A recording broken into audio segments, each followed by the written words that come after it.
What if I told you that the most magnetically attractive people you know never try to be attractive? They don't chase attention. They don't perform for others. And they certainly don't follow the generic advice that floods social media about being more charismatic. Instead, they possess something far more powerful: silent attraction. While 99% of people are busy trying to impress others through loud gestures, constant talking, and attention-seeking behaviors, the top 1% understand a fundamental truth about human psychology.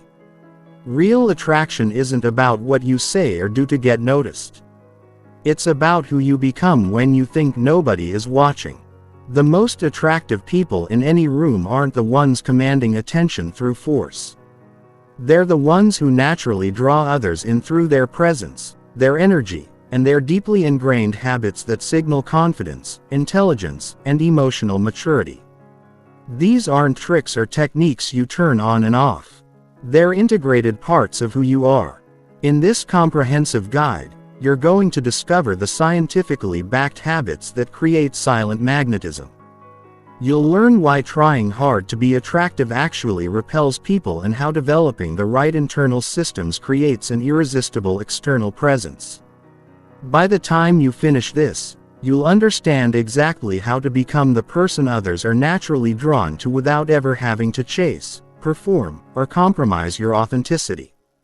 This isn't about becoming someone you're not. It's about becoming the best version of who you already are and doing it so naturally that attraction becomes inevitable. Chapter 1. The Psychology of Silent Magnetism. The biggest mistake most people make when trying to become more attractive is focusing on the wrong things entirely. They obsess over what to say, how to act, or what techniques to use, completely missing the fundamental truth that attraction operates on a much deeper level than conscious behavior. Silent attraction works because it taps into the oldest, most primitive parts of the human brain. When we encounter someone who possesses genuine confidence, emotional stability, and social intelligence, our subconscious mind recognizes these as markers of genetic fitness, social status, and potential partnership value. This recognition happens in milliseconds, long before any words are exchanged. The neuroscience behind this is fascinating. Research from Harvard's Social, Cognitive, and Affective Neuroscience Lab shows that our brains are constantly scanning for social signals that indicate someone's value as a potential ally, leader, or partner. These assessments happen through mirror neurons that unconsciously mimic and evaluate the emotional states and behavioral patterns of others. When you encounter someone with silent magnetism, your brain picks up on hundreds of micro signals. Their posture communicates confidence without arrogance. Their breathing patterns suggest emotional regulation. Their eye contact demonstrates presence and attention. Their movement patterns indicate physical awareness and control. None of these require them to say a single word. Yet, they create an immediate impression of attractiveness. This is why the most charismatic leaders, successful entrepreneurs, and naturally attractive people often seem effortless in their appeal. They're not performing attraction. They're embodying it. Their habits, mindset, and internal state create an external presence that others find magnetic.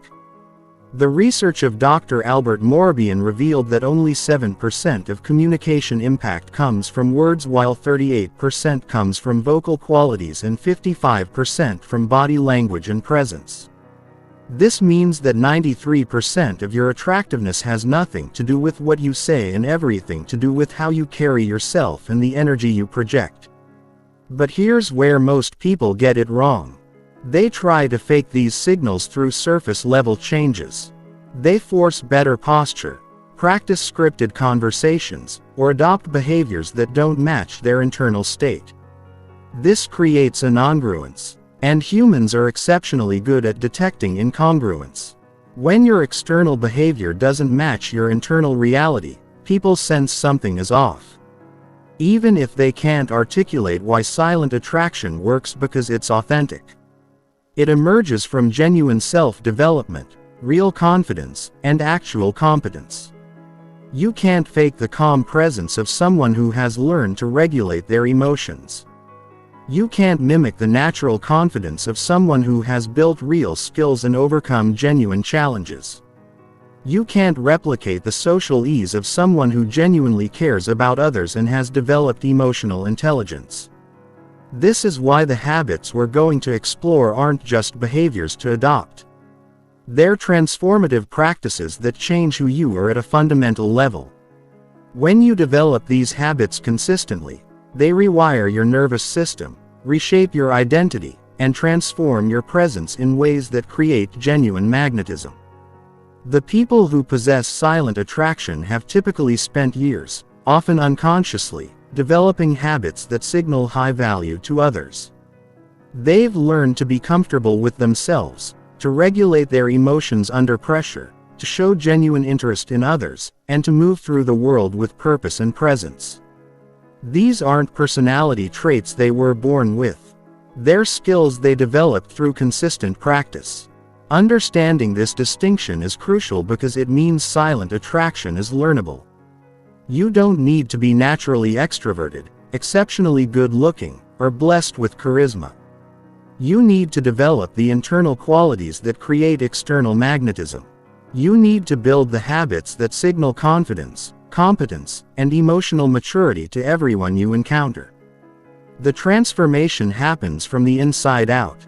As you develop these habits, they become part of your identity.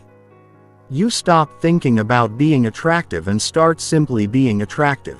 You stop performing for others and start operating from a place of genuine confidence and self-assurance. This internal shift creates an external presence that others find irresistibly magnetic. Chapter 2. The Foundation of Presence and Energy Management. Before we dive into specific attractive habits, you need to understand the foundation that makes everything else possible. Your presence and energy management. This is the invisible force that determines whether people are drawn to you or unconsciously avoid you regardless of what you say or do. Presence is not about being the loudest person in the room or demanding attention. True presence is about being fully engaged with the current moment and the people in it. It's about having such complete awareness and control over your internal state that others can feel your groundedness and stability. The neuroscience of presence reveals why this quality is so magnetically attractive. When you're truly present, your nervous system is regulated, your breathing is deep and controlled, and your body language naturally opens up. This creates what researchers call psychological safety for others. People unconsciously relax around those who are genuinely present because they sense no threat, no agenda, and no emotional instability. Most people exist in a state of partial presence. They're physically in one place while mentally somewhere else. They're thinking about what happened earlier, worrying about what might happen later, or planning what they'll say next in the conversation. This scattered attention creates an energy that others find draining rather than attractive. Developing true presence starts with learning to manage your internal energy. Your energy is the sum total of your thoughts, emotions, physical state, and attention. When these elements are aligned and controlled, you project an energy that others find compelling. When they're scattered or conflicted, you project an energy that repels others, even if you're saying all the right things. The first component of energy management is emotional regulation. Attractive people have learned to maintain emotional equilibrium regardless of external circumstances. They don't get triggered by minor inconveniences, don't react emotionally to criticism, and don't allow other people's moods to dictate their own emotional state.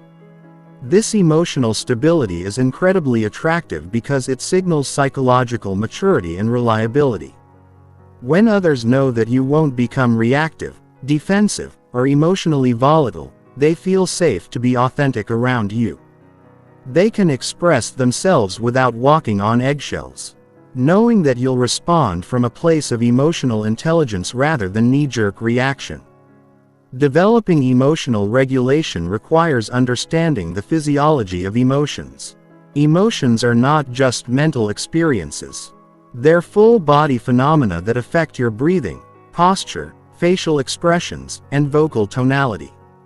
Learning to recognize the early physical signs of emotional activation allows you to intervene before your emotions take control of your behavior. The practice of conscious breathing is fundamental to emotional regulation. When you breathe deeply and slowly, you activate your parasympathetic nervous system, which promotes calm and clear thinking. When you breathe shallowly or rapidly, you activate your sympathetic nervous system, which creates stress and reactive behavior. Attractive people have often unconsciously developed breathing patterns that keep them in a state of calm alertness. They breathe from their diaphragm rather than their chest. They maintain a slow and steady rhythm, and they use their breath to reset their emotional state when needed. This creates a physical foundation for emotional stability that others can sense even from across a room. The second component of energy management is attention control. Where you place your attention determines the quality of your presence and the impact you have on others. When your attention is scattered across multiple concerns, your presence becomes diluted and unfocused.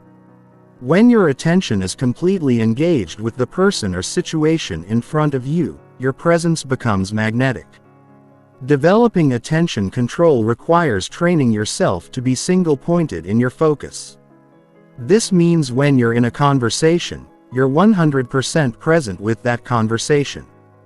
You're not thinking about your phone, planning your next activity, or judging what the other person is saying. You're fully engaged with understanding, connecting, and responding authentically. This level of attention is rare in our distracted world, which makes it incredibly powerful when someone encounters it. People are so accustomed to partial attention that when they experience someone's complete presence, it feels almost intoxicating. They leave the interaction feeling heard, valued, and energized. The third component of energy management is physical awareness. Your body is constantly communicating information about your internal state, and others are unconsciously reading these signals. When your body is tense, contracted, or fidgety, it communicates anxiety and insecurity. When your body is relaxed, open, and grounded, it communicates confidence and ease. Developing physical awareness means learning to consciously relax unnecessary tension while maintaining alertness and engagement. It means becoming aware of your posture, your facial expressions, and your movement patterns. It means understanding how your physical state affects your mental and emotional state, and vice versa. Many people carry chronic tension in their shoulders, jaw, or stomach without realizing it. This tension not only affects how they feel internally, but also creates an energy that others find uncomfortable. Learning to consciously release this tension while maintaining good posture and alert engagement creates a physical presence that others find appealing and calming. The integration of emotional regulation, attention control, and physical awareness creates what we might call grounded presence. This is the quality that makes someone's energy feel solid, stable, and attractive. It's not about being perfect or never experiencing difficult emotions. It's about having the skills to navigate your internal world in a way that allows you to show up authentically and powerfully in your external world. When you develop grounded presence, several things happen automatically. Your voice becomes more resonant and calm. Your eye contact becomes more steady and genuine. Your movement becomes more fluid and purposeful. Your listening becomes more attentive and empathetic. These changes happen naturally as expressions of your improved internal state, not as behaviors you're trying to perform. This is the foundation upon which all other attractive habits are built. Without grounded presence, even the most sophisticated social skills can feel manipulative or inauthentic. With grounded presence, even simple interactions become opportunities for genuine connection and mutual attraction. Chapter 3. Mastering the Art of Strategic Silence and Deep Listening. In a world where everyone is competing to be heard, the person who has mastered strategic silence and deep listening stands out like a beacon. This isn't about being quiet or passive. It's about understanding that silence and listening are active, powerful tools that create profound attraction and influence. The psychology behind strategic silence is rooted in several key principles. First, silence creates space for others to reveal themselves. When you're comfortable with pauses and quiet moments, you give people permission to think, process, and share more deeply than they would in rapid-fire conversation. This creates intimacy and connection that most people rarely experience. Second, silence demonstrates confidence and self-control. People who feel the need to fill every moment with words are often operating from anxiety or insecurity. They're afraid that silence means they're boring, that they're not contributing enough, or that others will judge them negatively. Someone who is comfortable with silence projects the confidence that they don't need to prove themselves through constant verbal performance. Third, strategic silence makes your words more impactful when you do speak. If you're always talking, your words lose their weight and significance. If you speak thoughtfully and only when you have something valuable to contribute, people listen more intently and value your input more highly. The neuroscience of listening reveals why deep listening is one of the most attractive qualities a person can possess. When someone feels truly heard and understood, their brain releases oxytocin, often called the bonding hormone. This creates feelings of trust, connection, and positive association with the person who provided that experience. Most people are terrible listeners, not because they don't care, but because they've never learned how to listen properly. They listen to respond rather than to understand. They're formulating their next comment while the other person is still speaking. They're filtering what they hear through their own experiences and judgments rather than trying to understand the speaker's perspective. Deep listening is an active, engaged process that requires significant mental and emotional energy. It involves several key components that, when mastered, create profound attraction and connection. The first component is present moment awareness. Deep listening requires you to be completely focused on the person speaking and what they're communicating, both verbally and nonverbally.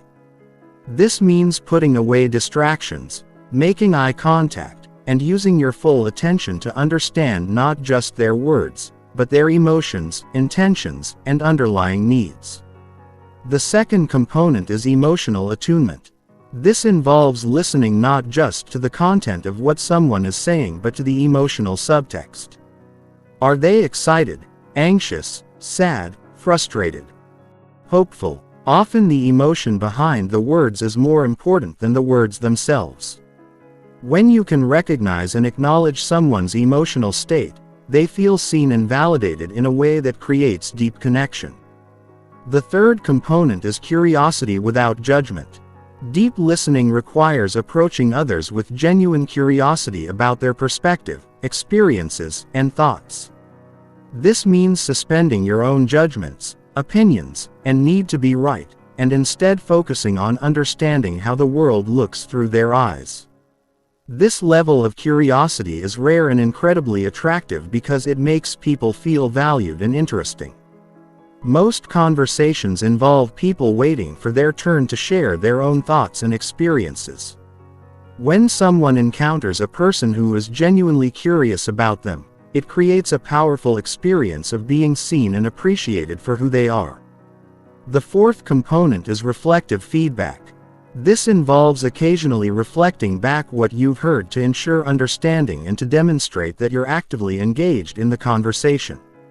This might sound like you're feeling frustrated because, or if I understand correctly, you're saying that this technique not only ensures clear communication but also makes the speaker feel heard and understood. Strategic silence works in conjunction with deep listening to create what researchers call conversational leadership. This is the ability to guide conversations not through domination or excessive talking but through thoughtful questions, strategic pauses, and creating space for others to explore their thoughts and feelings. People who have mastered conversational leadership understand that the person who asks the best questions often controls the direction and depth of the conversation. They know that a well-timed pause can be more powerful than any words. They understand that making others feel heard and understood is one of the most attractive things you can do. The practice of strategic silence also involves knowing when not to give advice or try to fix someone's problems. Many people, particularly those who are naturally helpful, make the mistake of immediately jumping to solutions when someone shares a challenge or concern. However, most of the time, people don't want solutions. They want to be heard and understood. Learning to sit with someone's discomfort without immediately trying to fix it is a profound skill that creates deep trust and connection. It demonstrates emotional maturity and respect for the other person's autonomy. It shows that you trust them to find their own solutions and that you value the process of being heard over the outcome of solving problems. The magnetic quality of deep listening extends beyond individual conversations to how you're perceived in group settings, in meetings, social gatherings, or any group dynamic. The person who listens well and speaks thoughtfully often emerges as a natural leader even if they say relatively few words. This happens because deep listeners often have the most insightful contributions when they do speak. They've been paying attention to the group dynamic, understanding different perspectives and processing information while others have been focused on getting their own points across. When they finally contribute, their words often synthesize or elevate the conversation in ways that others find valuable and impressive.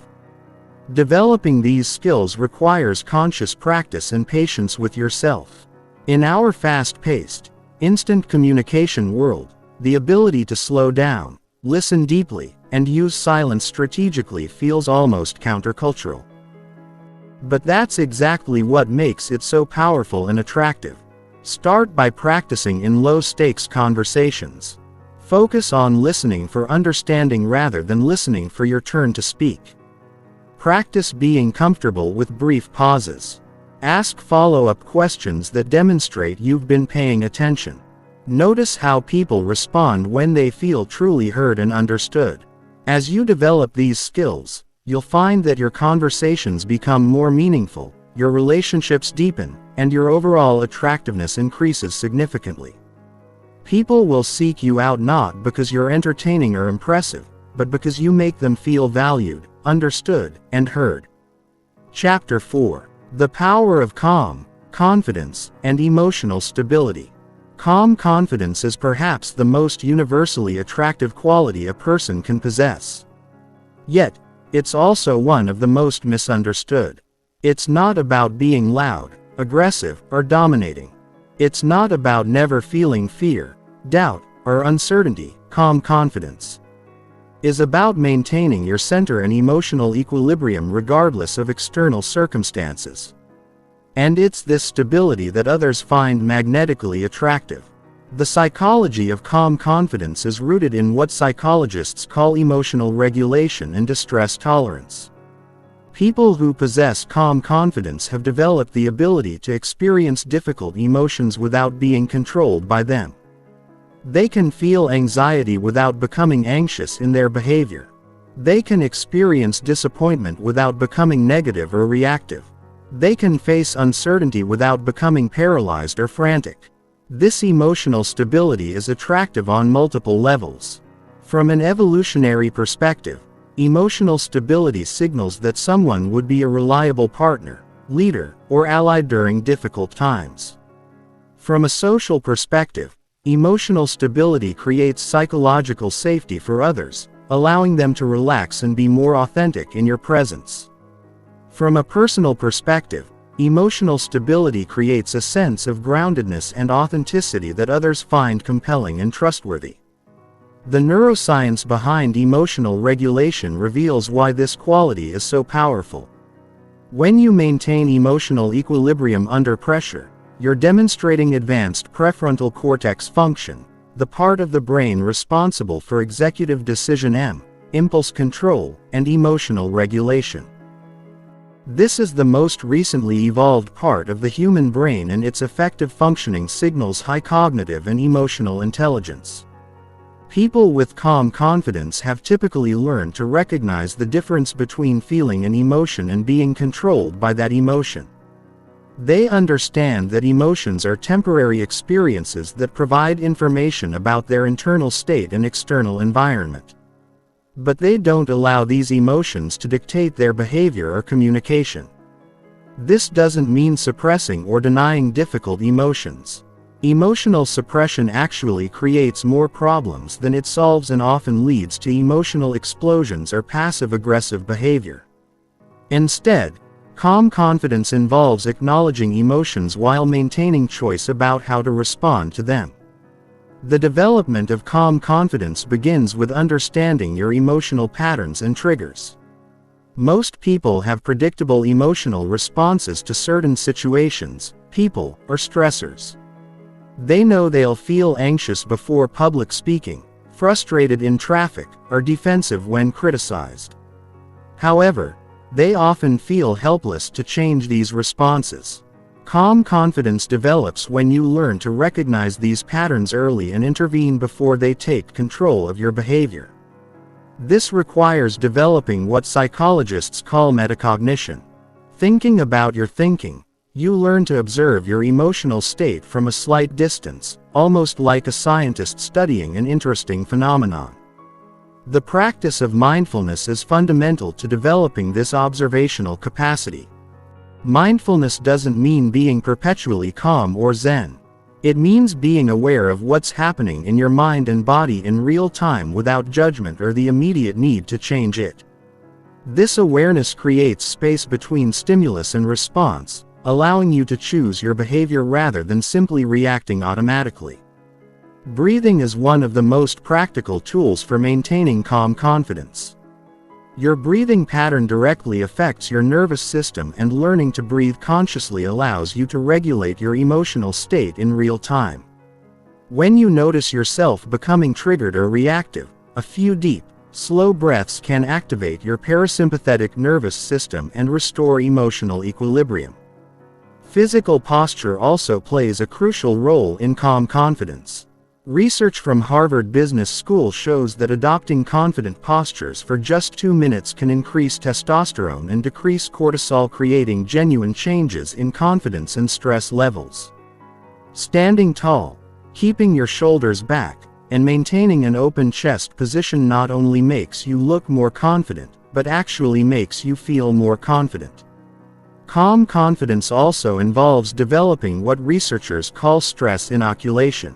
This means gradually exposing yourself to manageable levels of stress, uncertainty, or challenge in order to build your tolerance and response skills. Just as physical exercise builds physical strength by subjecting muscles to controlled stress, emotional exercise builds emotional strength by subjecting your nervous system to controlled challenges. This might involve taking on public speaking opportunities, having difficult conversations you've been avoiding, or putting yourself in social situations that stretch your comfort zone. The key is to choose challenges that are difficult enough to promote growth, but not so overwhelming that they create trauma or damage your confidence. The way you talk to yourself internally has a massive impact on your ability to maintain calm confidence. People with emotional stability have typically developed what psychologists call self-compassion. The ability to treat themselves with kindness and understanding during difficult moments rather than harsh self-criticism. Self-compassion doesn't mean making excuses or avoiding responsibility. It means recognizing that making mistakes, experiencing setbacks, and feeling difficult emotions are part of the human experience. It means talking to yourself the way you would talk to a good friend who was going through the same situation. This internal kindness creates emotional resilience because it prevents you from compounding difficulties with self-attack. When you make a mistake, instead of spiraling into shame and self-criticism, you can acknowledge the mistake, learn from it, and move forward with your confidence intact. Calm confidence also involves accepting uncertainty as a fundamental part of life rather than something to be eliminated or controlled. Many people destroy their emotional equilibrium by trying to predict, control, or guarantee outcomes that are inherently uncertain. They waste enormous amounts of mental and emotional energy trying to create certainty in an uncertain world. People with calm confidence have learned to be comfortable with not knowing how things will turn out. They understand that uncertainty is not a problem to be solved but a reality to be navigated skillfully. This acceptance allows them to take action without needing guarantees, to engage in relationships without needing to control outcomes, and to pursue goals without being attached to specific results. This comfort with uncertainty is deeply attractive because it signals emotional maturity and psychological strength. It demonstrates that you can be trusted to remain stable and functional even when things don't go according to plan. It shows that your sense of security comes from internal resources rather than external circumstances. The integration of all these elements, emotional regulation, mindfulness, physical presence, stress tolerance, self-compassion, and comfort with uncertainty creates a quality of calm confidence that others find irresistibly attractive. It's not a performance or a facade. It's a genuine internal stability that naturally expresses itself in your presence, communication, and behavior. When you possess calm confidence, several things happen automatically. Your voice becomes more resonant and steady. Your eye contact becomes more direct and comfortable. Your movement becomes more fluid and purposeful. Your decision-making becomes clearer and more decisive.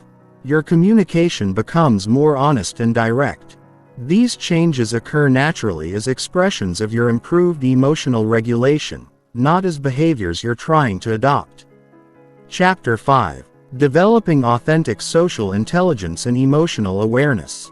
Social intelligence is the ability to navigate complex social situations with awareness, skill, and authenticity.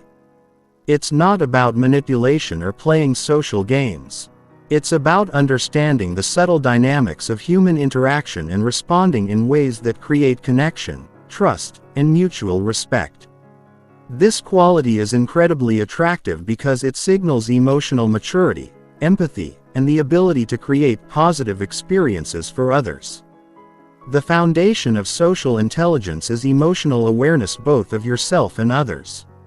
Most people go through social interactions with only surface-level awareness of the emotional undercurrents that are constantly flowing between people.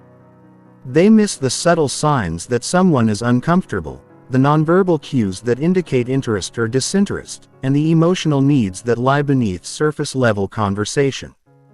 Developing emotional awareness begins with learning to read the emotional subtext of social interactions. Every conversation, every meeting, every social gathering has multiple layers of communication happening simultaneously. There's the surface level, what people are saying with their words. There's the emotional level, what people are feeling and how those feelings are affecting their communication. And there's the relational level, how people are positioning themselves in relation to each other and what social dynamics are at play. People with high social intelligence have learned to perceive and navigate all these levels simultaneously. They can engage in surface-level conversation while remaining aware of emotional undercurrents and relational dynamics. This allows them to respond not just to what's being said but to what's really happening in the interaction. The first component of emotional awareness is recognizing emotional states in others. This requires learning to read facial expressions, body language, vocal tonality, and energy levels. Most people focus primarily on words, but research shows that the majority of emotional communication happens through nonverbal channels. Learning to read emotional states involves paying attention to micro-expressions. Brief involuntary facial expressions that reveal genuine emotions. It involves noticing body language patterns that indicate comfort or discomfort, engagement or withdrawal, openness or defensiveness. It involves listening to vocal qualities like pace, tone, and volume that convey emotional information beyond the content of words. This skill develops through conscious practice and attention. Start by observing people in various settings and trying to identify their emotional states based on nonverbal cues. Watch how people's faces, postures, and energy levels change throughout conversations. Notice the difference between genuine and forced smiles, between authentic enthusiasm and polite interest, between comfortable silence and awkward tension. The second component of emotional awareness is understanding your own emotional impact on others. Most people are largely unconscious of the emotional effect they have in social situations.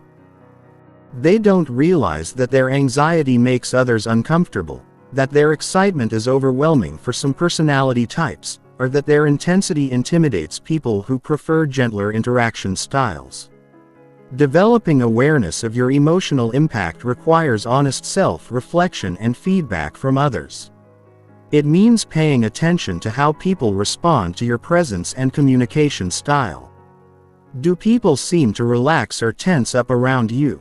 Do they open up or become more guarded? Do they seek out your company or seem to avoid deeper interactions? This awareness allows you to adjust your approach based on the situation and the people involved. It doesn't mean becoming a chameleon or losing your authenticity.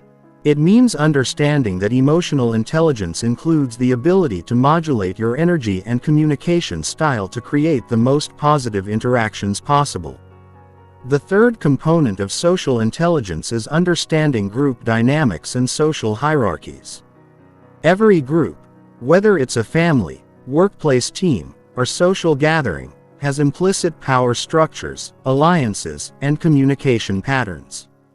People with high social intelligence can quickly assess these dynamics and navigate them skillfully. This involves recognizing who has formal and informal influence, understanding the unspoken rules and expectations of different social contexts, and knowing how to contribute to group interactions in ways that are valued and appreciated. It means understanding when to lead and when to follow, when to speak up and when to remain quiet, when to challenge and when to support. Social intelligence also involves what psychologists call cognitive empathy, the ability to understand and predict how others think and feel without necessarily feeling the same emotions yourself. This is different from emotional empathy, which involves actually feeling what others feel. Cognitive empathy allows you to understand and respond to others' perspectives without becoming emotionally overwhelmed or losing your own center. This skill is particularly valuable in conflict resolution, negotiation, and leadership situations. When you can understand how others see a situation, what their concerns and motivations are, and what they need to feel satisfied, you can find solutions that work for everyone involved. This ability to bridge different perspectives and find common ground is incredibly attractive and valuable in both personal and professional contexts. The development of social intelligence also requires understanding and respecting different communication styles and personality types. Some people are direct and appreciate straightforward communication. Others are more sensitive and need gentler, more diplomatic approaches. Some people process information quickly and prefer rapid-fire exchanges. Others need time to think and prefer slower, more reflective conversations. Highly socially intelligent people have learned to recognize these differences and adapt their communication style accordingly. They don't try to force everyone into their preferred way of interacting. Instead, they meet people where they are and communicate in ways that feel comfortable and natural for the other person. This adaptability is not about being fake or manipulative. It's about recognizing that effective communication requires flexibility and that showing respect for others' preferences is a form of kindness and emotional intelligence. It's about understanding that your way of communicating is not the only valid way and that truly connecting with others often requires stepping outside your default patterns. Another crucial aspect of social intelligence is knowing how to handle social mistakes and awkward moments gracefully. Everyone says the wrong thing sometimes, misreads social cues, or finds themselves in uncomfortable situations. People with high social intelligence have learned to navigate these moments with humor, honesty, and grace rather than defensiveness or embarrassment. This might involve acknowledging a misunderstanding directly, using appropriate humor to diffuse tension, or simply moving past awkward moments without making them bigger than they need to be. The ability to handle social imperfection with confidence and ease is deeply attractive because it signals emotional maturity and resilience. Social intelligence also includes understanding the importance of social reciprocity and contribution. Attractive people understand that positive relationships require mutual benefit and contribution. They look for ways to add value to others' lives. Whether through emotional support, practical help, interesting conversation, or simply positive energy. This doesn't mean keeping score or expecting immediate returns on investment. It means understanding that relationships thrive when both people feel they're receiving value and that being genuinely helpful and supportive is one of the most attractive qualities a person can possess. The integration of emotional awareness, impact consciousness, group dynamics, understanding, cognitive empathy, communication adaptability, grace under pressure, and social reciprocity creates a quality of social intelligence that others find magnetic. It's not about being perfect or never making social mistakes. It's about navigating human interactions with skill, awareness, and genuine care for others' well-being and comfort. When you develop authentic social intelligence, people feel comfortable and valued in your presence. They trust that you understand them, that you won't judge them harshly for their imperfections, and that you genuinely care about their experience. This creates the foundation for deep, lasting attraction that goes far beyond surface-level chemistry or superficial charm. Chapter 6. The Art of Purposeful Movement and Physical Presence. Your body is constantly communicating information about your internal state, confidence level, and social value. Every movement you make, every gesture you use, and every position you hold sends signals that others unconsciously interpret and respond to. Most people are completely unaware of these signals, moving through the world with unconscious patterns that often undermine their attractiveness and social impact. The science of embodied cognition reveals that your physical posture and movement patterns don't just reflect your mental state, they actually influence and create your mental state. When you adopt confident postures and purposeful movement patterns, you don't just look more attractive, you actually become more confident, alert, and emotionally regulated. This creates a positive feedback loop where improved physical presence enhances mental state, which further improves physical presence. Purposeful movement is characterized by several key qualities that distinguish it from the unconscious movement patterns most people exhibit. First is intentionality. Every movement serves a purpose and is executed with awareness rather than happening automatically or nervously. Second is fluidity. Movements flow smoothly from one to another without jerky, abrupt or hesitant transitions. Third is groundedness. Movements originate from a stable centered base rather than from tension or imbalance. The foundation of attractive physical presence is what martial artists and dancers call centering. This involves maintaining awareness of your physical center of gravity, typically located just below your navel, and moving from this stable base rather than from peripheral tension or imbalance. When you move from your center, your movements naturally become more fluid, purposeful, and graceful. Most people carry chronic tension in their shoulders, neck, or jaw, which creates movement patterns that appear anxious, rushed, or uncomfortable. Learning to consciously relax unnecessary tension while maintaining good posture and alert engagement is fundamental to attractive physical presence. This doesn't mean becoming loose or sloppy. It means finding the optimal balance between relaxation and readiness. Eye contact is perhaps the most powerful aspect of physical presence. Yet, most people use it poorly. Effective eye contact is not about staring intensely or maintaining constant visual contact. It's about making genuine, comfortable contact that demonstrates presence and interest without creating pressure or discomfort. The key is to make eye contact when listening. Break it naturally when speaking or thinking and return to it in a rhythm that feels organic and unforced. The quality of your eye contact should match the context and relationship with close friends and intimate partners. Longer periods of eye contact feel natural and connecting with new acquaintances or in professional settings. Briefer but genuine eye contact demonstrates respect and attention without creating intimacy pressure. Learning to calibrate your eye contact appropriately is a crucial social skill. Hand gestures and arm positioning also significantly impact how others perceive your confidence and attractiveness. Open gestures where your palms are visible and your arms are uncrossed signal openness and honesty. Closed gestures where your arms are crossed or your hands are hidden can signal defensiveness or discomfort. However, the key is authenticity rather than forcing open positions that don't feel natural. Walking patterns reveal enormous amounts of information about confidence and internal state. Confident walking is characterized by a steady pace, upright posture and smooth gait. The head is held high. The shoulders are back but not rigid. And the stride is neither rushed nor hesitant. The pace is determined by purpose rather than anxiety or self-consciousness. Many people walk too quickly because they're anxious or trying to appear busy and important. Others walk too slowly because they're uncertain or trying to avoid attention. Attractive walking finds the middle ground, moving with purpose and confidence at a pace that feels natural and unhurried.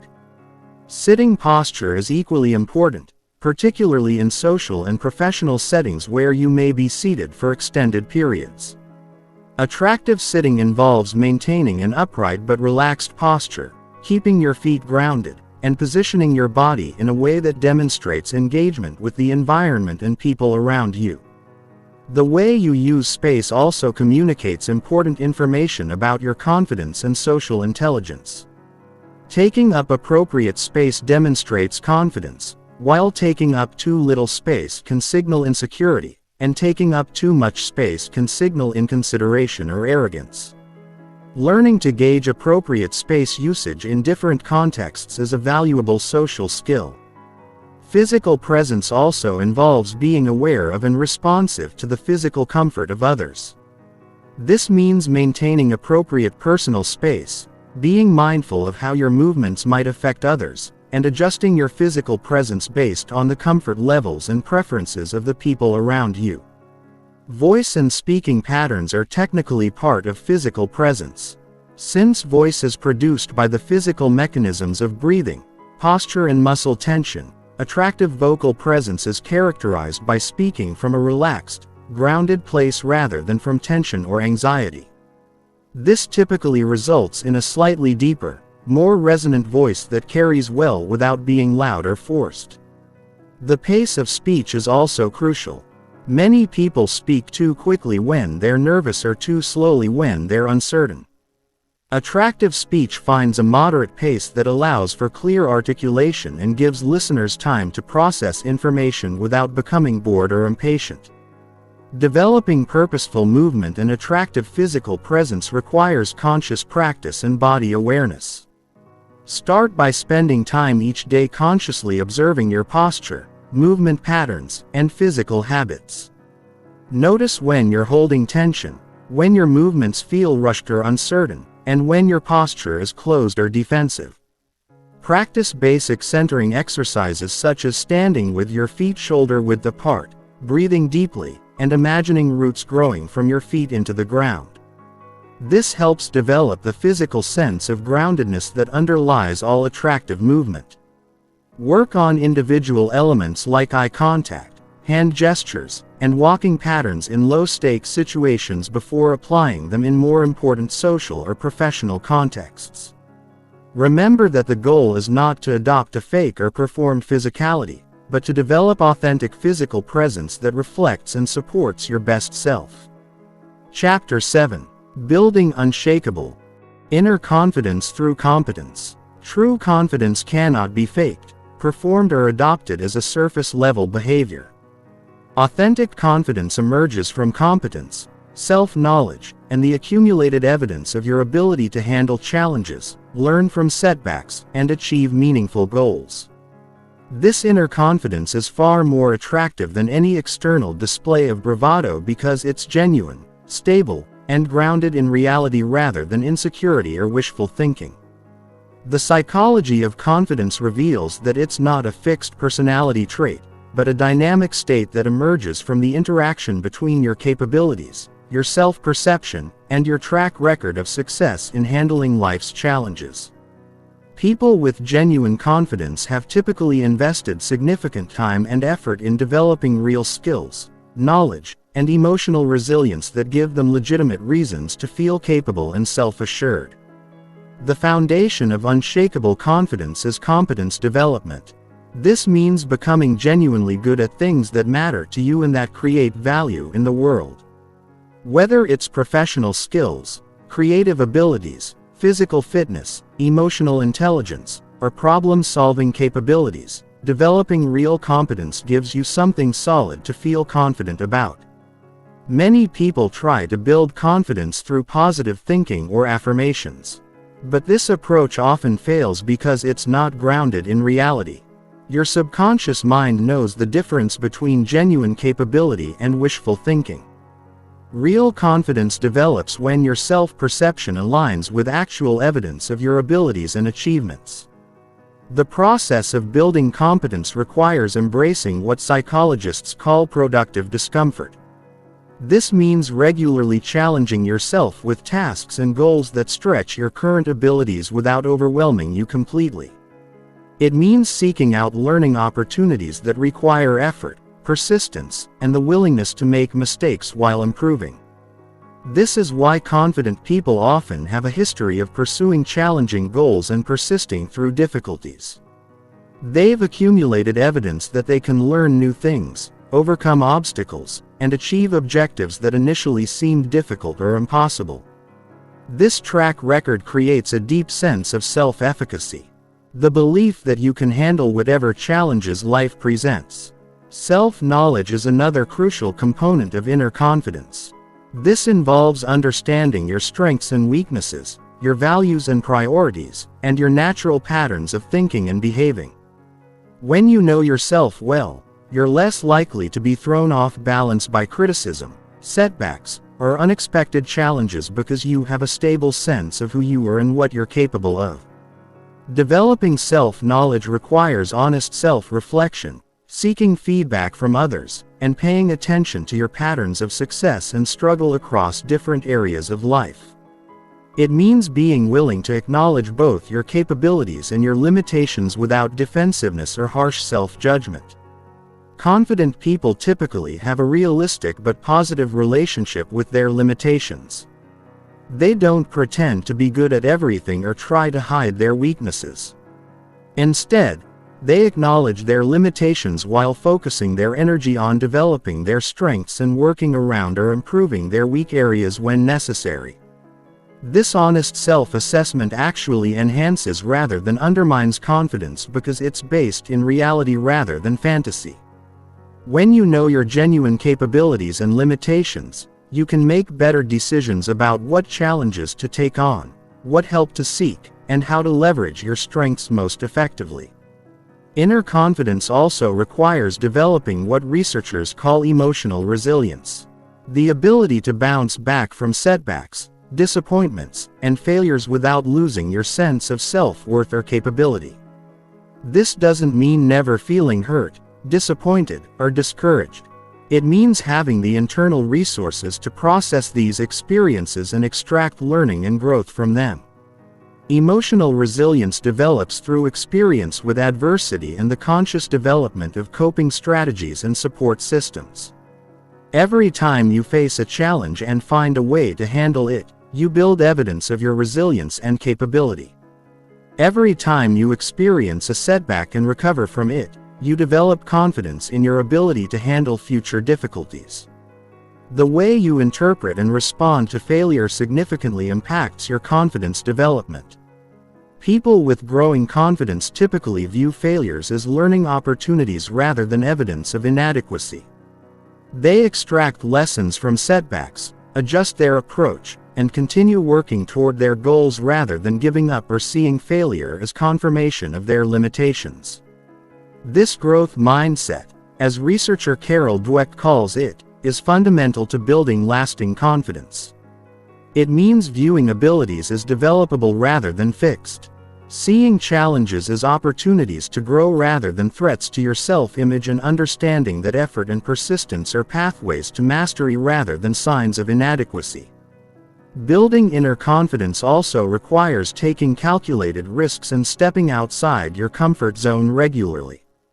Confidence grows through expanding your sense of what's possible and what you can handle. This means saying yes to opportunities that stretch you, taking on challenges that require you to develop new skills, and putting yourself in situations where you might fail, but will definitely learn. The key is to choose challenges that are within your zone of proximal development. Difficult enough to promote growth, but not so overwhelming that they create trauma or destroy your confidence. This requires honest assessment of your current capabilities and thoughtful progression toward more challenging goals. Social confidence, a specific aspect of inner confidence, develops through positive social experiences and the cultivation of genuine social skills. This means learning to communicate effectively, developing empathy and emotional intelligence, and building the ability to connect authentically with different types of people in various contexts. Many people struggle with social confidence because they focus on trying to impress others rather than developing the skills to connect genuinely and contribute positively to social interactions. Real social confidence comes from knowing that you can add value to others' lives, that you can handle social challenges gracefully, and that you can be authentically yourself in social situations. The development of inner confidence is a long-term process that requires patience, persistence, and self-compassion. It's not about becoming perfect or eliminating all self-doubt. It's about building a solid foundation of competence, self-knowledge, and resilience that allows you to navigate life's challenges with greater ease and effectiveness.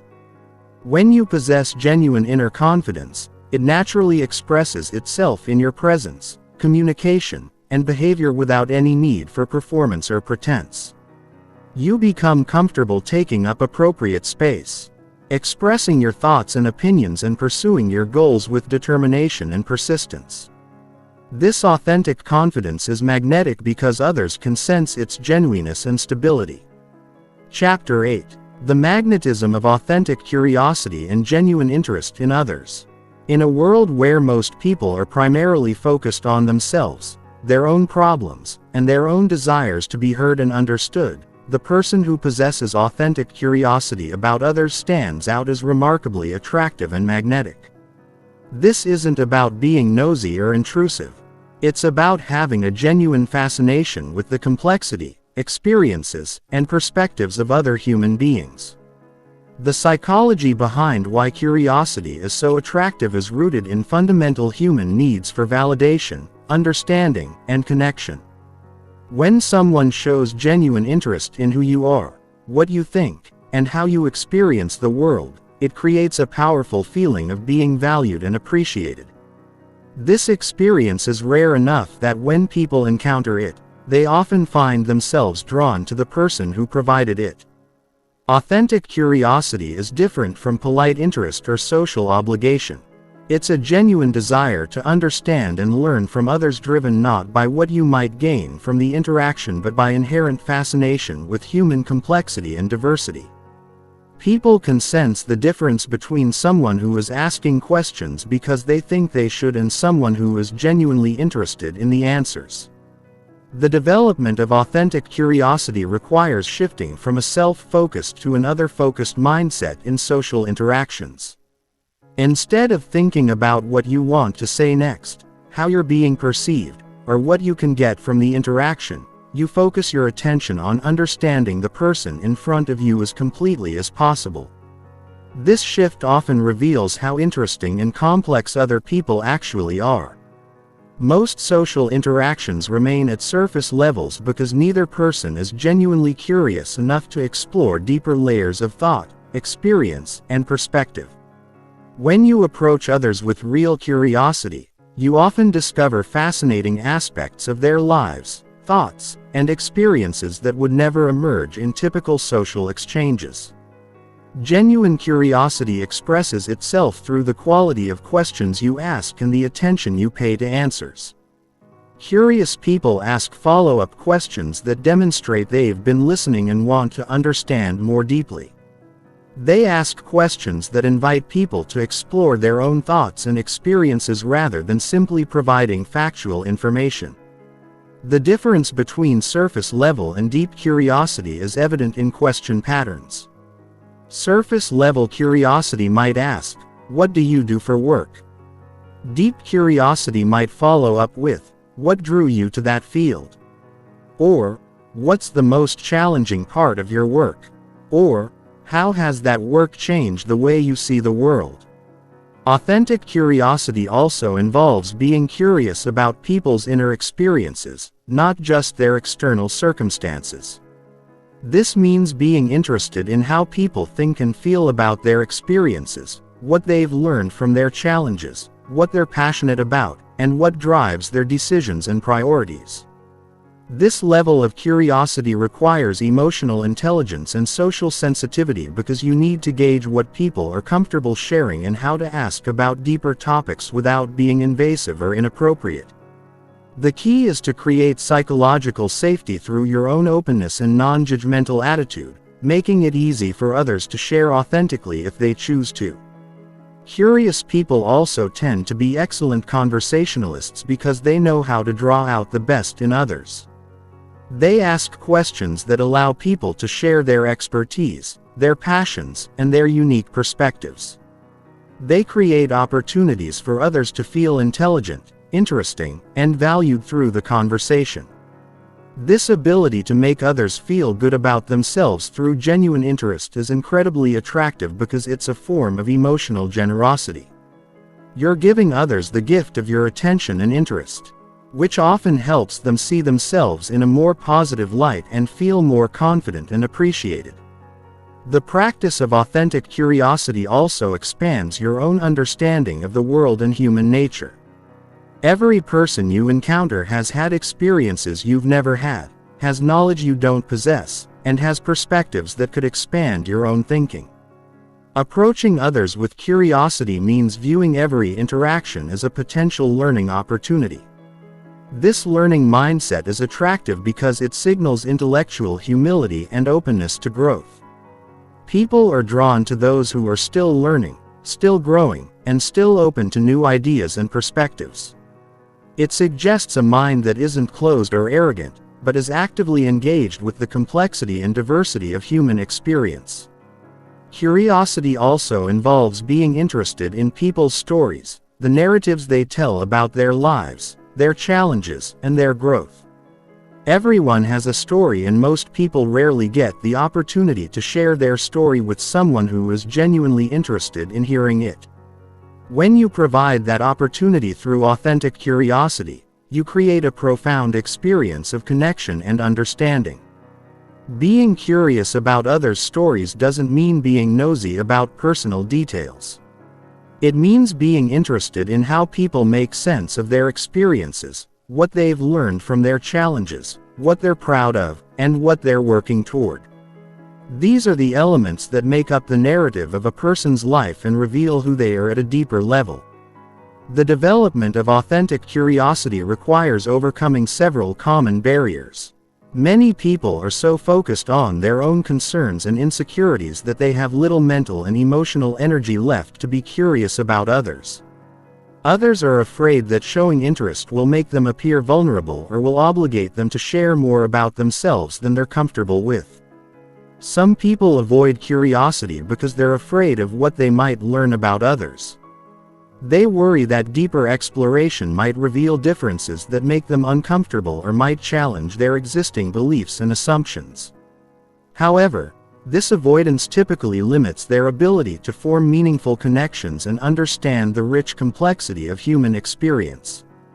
Practicing authentic curiosity requires developing comfort with not knowing, with being surprised by what you learn, and with having your assumptions challenged.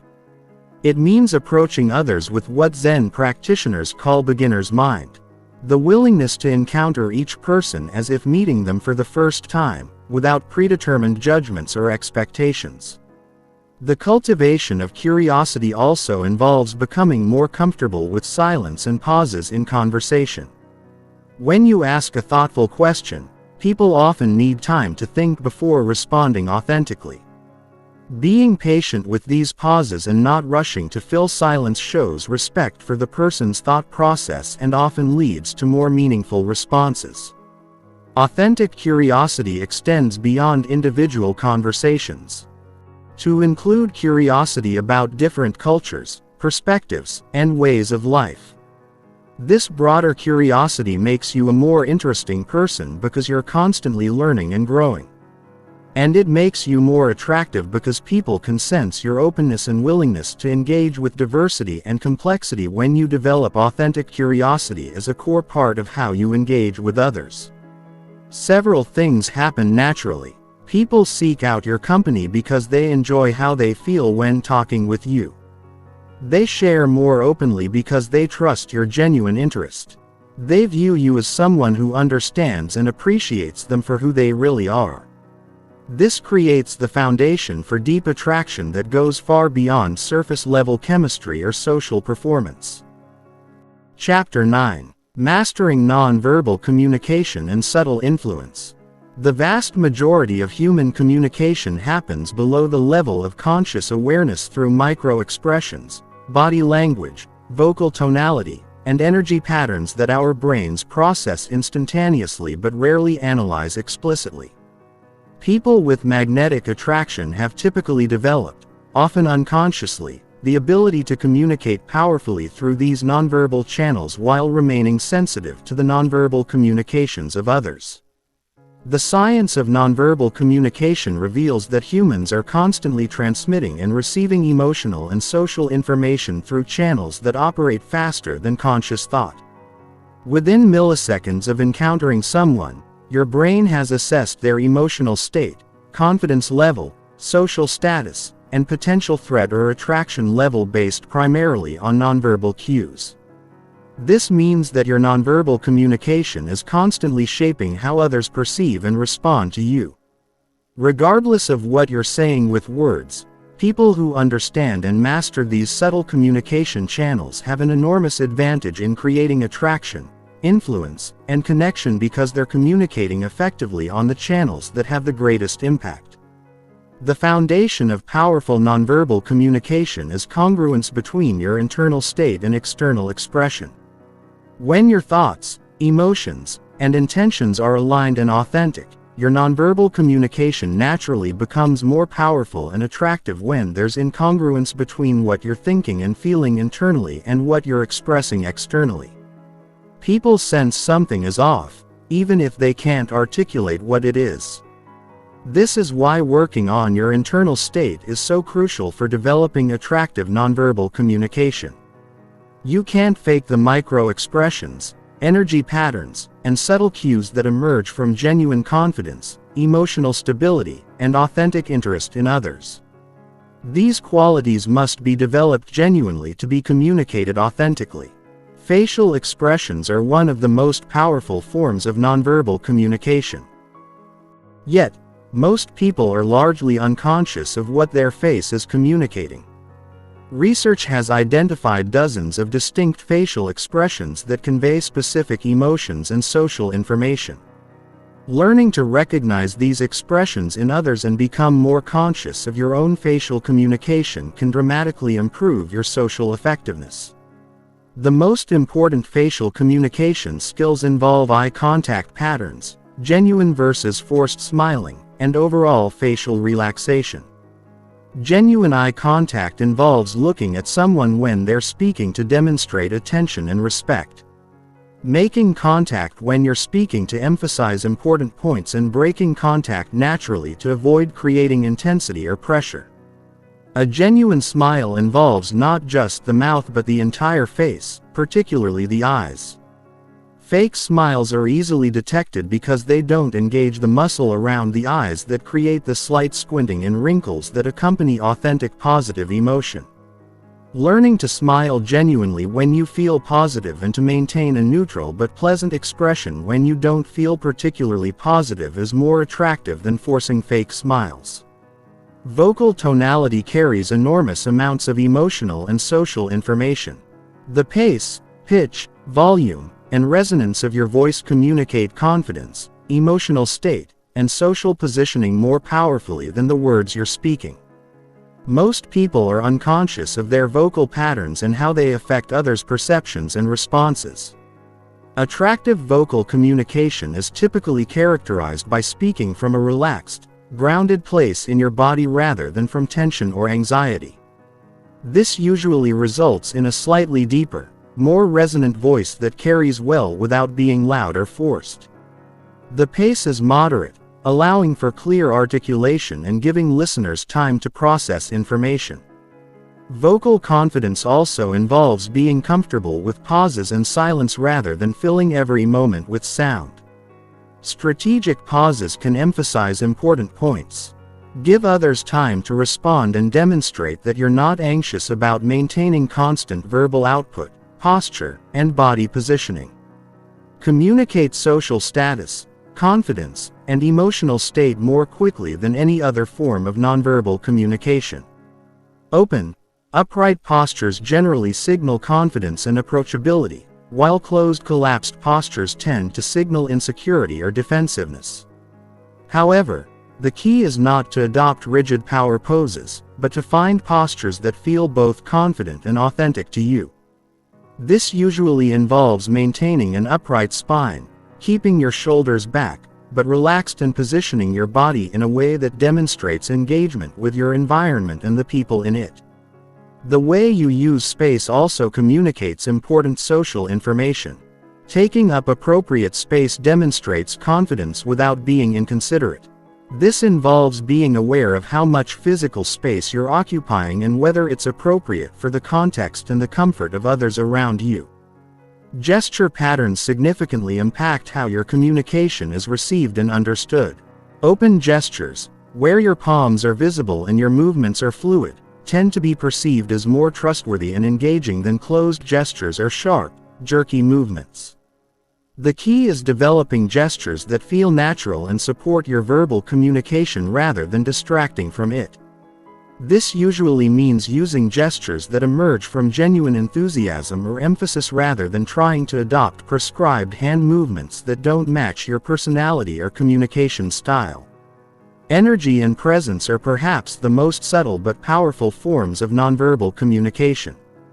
Your overall energy level, emotional state, and quality of attention create an invisible but palpable influence on everyone around you. People can sense whether you're genuinely present and engaged or distracted and disconnected, whether you're calm and centered or anxious and scattered. Developing attractive energy and presence requires working on your internal state through practices like meditation, physical exercise, emotional regulation techniques, and stress management. When your internal state is calm, confident, and genuinely interested in others, this naturally expresses itself in your energy and presence without any need for performance or technique. Subtle influence through nonverbal communication involves understanding how your presence affects others and learning to create positive experiences for the people around you. This doesn't mean manipulation or trying to control others' responses. It means becoming skilled at creating environments where others feel comfortable, valued, and appreciated. This might involve matching the energy level of others when appropriate, using mirroring techniques to create unconscious rapport, or simply maintaining such positive, stable energy that others feel better when they're around you. The goal is always to create mutual benefit and positive experiences rather than one-sided advantage. Reading others' nonverbal communication is equally important for developing social intelligence and attraction. Learning to recognize signs of comfort and discomfort, interest and boredom, agreement and disagreement, allows you to adjust your approach and respond more effectively to others' needs and preferences. This skill develops through conscious observation and practice. Start paying attention to how people's facial expressions, postures, and energy levels change throughout conversations. Notice the nonverbal signs that indicate someone is engaged versus distracted, comfortable versus uncomfortable, interested versus polite, but disengaged. The mastery of nonverbal communication is not about becoming a perfect performer, but about developing authentic presence and communication skills that allow your best qualities to be expressed naturally and powerfully. When your nonverbal communication is congruent with your genuine thoughts and feelings, it becomes a powerful tool for creating attraction, connection, and positive influence in all your relationships. Chapter 10. Creating meaningful connections without neediness or desperation.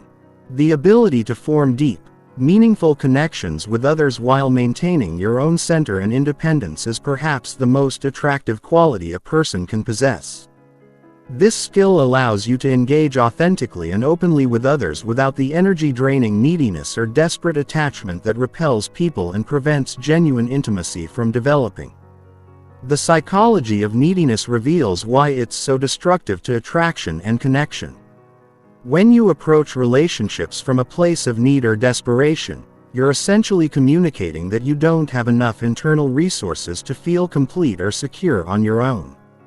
This creates pressure for the other person to fill your emotional needs, which most people find overwhelming and unattractive. Neediness also distorts your ability to see and respond to others clearly because you're filtering everything through the lens of your own unmet needs. Instead of being genuinely curious about others and responsive to their needs and preferences, you become focused primarily on what you can get from them to feel better about yourself. The foundation of creating meaningful connections without neediness is developing what psychologists call secure attachment and emotional independence. This doesn't mean being emotionally unavailable or refusing to depend on others in healthy ways. It means having enough internal stability and self-worth that you can engage in relationships from a place of choice rather than desperation. Emotional independence develops through building a solid relationship with yourself, developing internal resources for emotional regulation and self-soothing, and creating a life that feels meaningful and fulfilling independent of romantic or social relationships. When your sense of worth and security comes primarily from internal sources, you can engage with others from a place of abundance rather than scarcity. This internal abundance allows you to approach relationships with what researchers call generous curiosity. Instead of being primarily focused on what you can get from interactions, you become genuinely interested in understanding, appreciating, and supporting others. This shift in focus from taking to giving is one of the most attractive transformations a person can make. The practice of generous curiosity involves approaching others with genuine interest in their well-being, their thoughts and experiences, and their growth and happiness. It means asking questions because you truly want to understand rather than because you're trying to create a good impression. It means offering support and encouragement because you genuinely care rather than because you're hoping for something in return. This doesn't mean becoming a people pleaser or sacrificing your own needs and boundaries. Healthy connection requires maintaining your own center while being genuinely responsive to others. It means learning to give from a place of abundance rather than depletion, and knowing when to give and when to maintain appropriate boundaries. Creating meaningful connections also requires developing what attachment researchers call differentiation. The ability to remain yourself while in close relationship with others. Many people lose themselves in relationships, adopting the interests, opinions, and preferences of others in an attempt to maintain connection and approval. This loss of self actually undermines rather than enhances connection because it eliminates the very uniqueness and authenticity that made you attractive in the first place. Meaningful relationships require two whole independent people choosing to share their lives rather than two incomplete people trying to merge into one. Maintaining differentiation means staying connected to your own values, interests, and goals, even when they differ from those of people you care about. It means being willing to disagree, to maintain your own opinions, and to pursue your own path even when others might prefer you to conform or accommodate. The ability to create meaningful connections also requires developing comfort with vulnerability and emotional intimacy. Many people keep relationships at surface levels because they're afraid of being truly seen and potentially rejected. However, real connection requires the willingness to share your authentic thoughts, feelings, and experiences even when they're not perfectly polished or impressive. Healthy vulnerability is different from emotional dumping or oversharing. It involves sharing appropriate levels of authenticity based on the level of relationship and the other person's capacity to receive and respond supportively. It means being genuine about your experiences while taking responsibility for your own emotional well-being. The development of meaningful connection skills also involves learning to handle conflict and disagreement constructively rather than avoiding it or allowing it to destroy relationships. Many people are so afraid of conflict that they either avoid expressing their needs and preferences or become aggressive when differences arise. Healthy relationship skills include the ability to express disagreement respectfully, to listen to others' perspectives without becoming defensive, and to work together to find solutions that honor both people's needs and preferences. This requires emotional regulation, communication skills, and the confidence that relationships can survive and even be strengthened by working through difficulties together, creating meaningful connections without neediness. Also involves developing realistic expectations about relationships and other people. Needy people often expect others to meet needs that are impossible for any single person to fulfill, such as making them feel completely secure, validating all their choices, or eliminating all their loneliness and self-doubt. Realistic expectations recognize that every person has limitations, that all relationships have challenges, and that no relationship can meet all your needs for connection, understanding, and validation. This understanding allows you to appreciate what others can offer while taking responsibility for your own emotional well-being and life satisfaction. The practice of creating meaningful connections also involves learning to be present with others without agenda. Many people approach social interactions with hidden agendas. Whether it's trying to impress others, get something they need, or avoid rejection or criticism. These agendas create subtle pressure that others can sense and find uncomfortable. Being present without agenda means approaching interactions with openness to whatever unfolds naturally. It means being willing to have conversations that don't lead anywhere specific. To enjoy someone's company without needing to achieve any particular outcome and to let relationships develop at their own pace without forcing or manipulating their direction. This presence without agenda is incredibly attractive because it allows others to relax and be authentic. When people sense that you're not trying to get something from them or manipulate them toward a particular outcome, they can engage more openly and genuinely. The integration of emotional independence, generous curiosity, healthy differentiation, appropriate vulnerability, conflict resolution skills, realistic expectations, and a gender-free presence creates the capacity for meaningful connection that enhances rather than drains everyone involved. When you possess these qualities, people naturally want to spend time with you because they feel better about themselves and more alive when they're in your presence. This approach to relationships creates upward spirals where positive interactions lead to deeper trust, which leads to more authentic sharing, which leads to stronger connection, which creates more positive interactions. The result is relationships that enrich everyone involved and serve as a source of attraction for others who want to experience the same quality of connection in their own lives. Chapter 11. Reading social dynamics and navigating complex group interactions. The ability to quickly assess and skillfully navigate complex social dynamics is one of the most sophisticated forms of social intelligence. And it's incredibly attractive because it demonstrates emotional maturity, awareness, and the ability to create positive experiences for everyone involved. Most people are largely unconscious of the invisible social currents that flow through every group interaction, missing crucial information that could help them connect more effectively and contribute more positively. Every social group, Whether it's a family gathering, workplace meeting, or party with friends, has multiple layers of dynamics operating simultaneously. There are formal hierarchies and informal power structures, existing relationships and tensions, unspoken rules and expectations, and individual personalities with different needs and communication styles. People who can perceive and navigate these dynamics skillfully become natural leaders and sought-after companions. The foundation of reading social dynamics is developing what researchers call social situational awareness.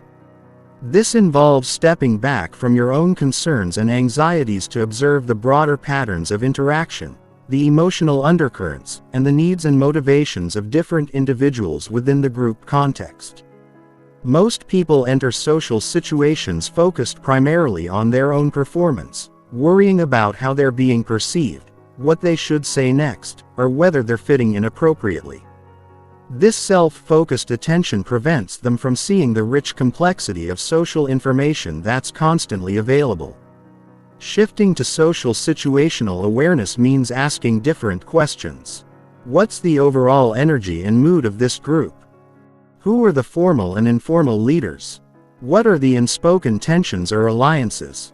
Who seems comfortable and who seems out of place? What does this particular group value and appreciate? How can I contribute positively to the collective experience?